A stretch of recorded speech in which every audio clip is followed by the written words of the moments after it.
Halo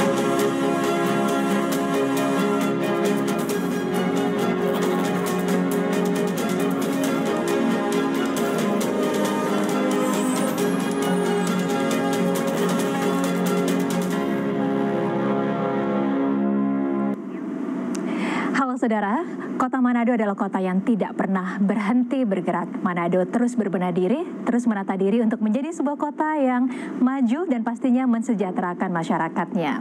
Dari pembangunan infrastruktur yang diupayakan selalu merata, dan juga pembenahan jalan, saluran air, hingga digitalisasi layanan publik yang bisa dinikmati oleh seluruh masyarakat Manado. Dan di sisi lain, sektor pariwisata juga ditingkatkan, mulai dari infrastruktur wisata, fasilitas diperkuat, dan juga potensi lokal yang terus diberdayakan untuk bisa mewujudkan Manado maju dan Manado dengan wajah yang baru. Lantas seperti apa kiat-kiat untuk memajukan kota Manado kini? Kita akan bahas selama 30 menit ke depan bersama saya Diana Dwika hanya di Zona Inspirasi.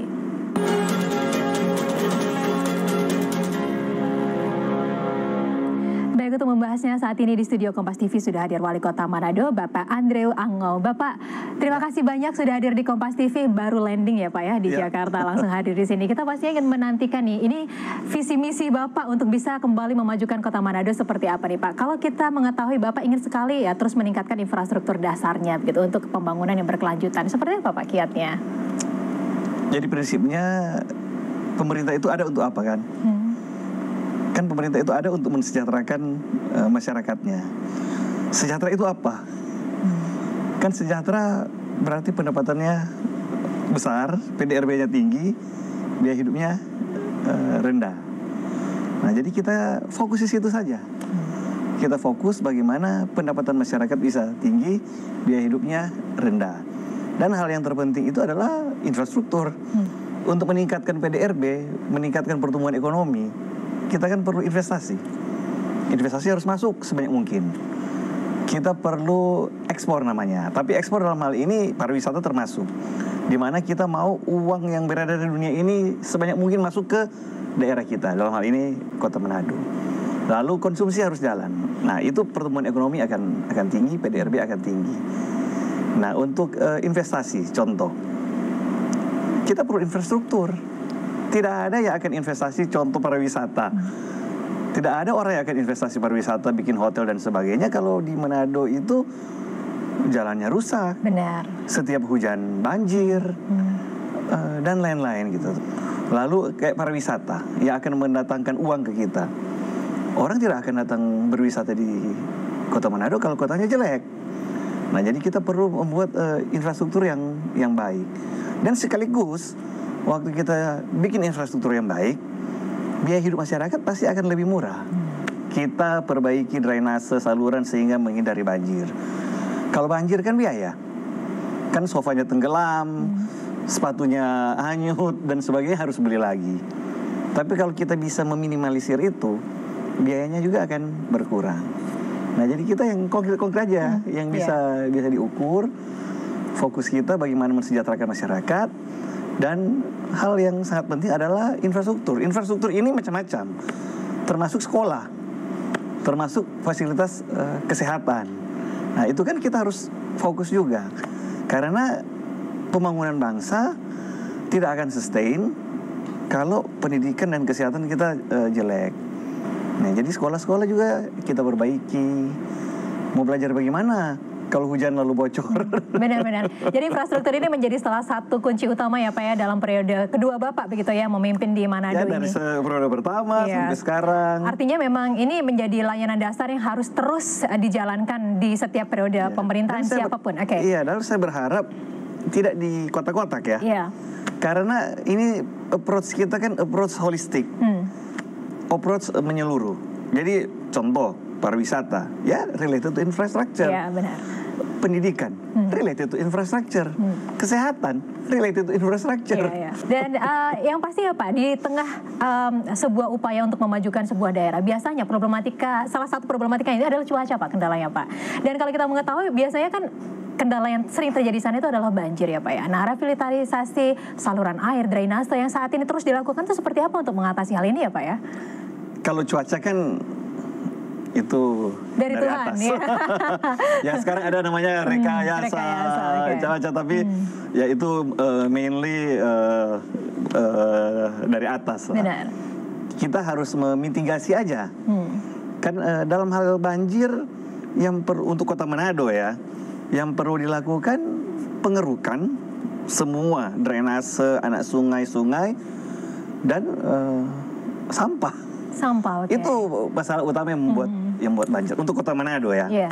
Karena Kota Manado itu secara topografi sebenarnya seharusnya tidak banjir.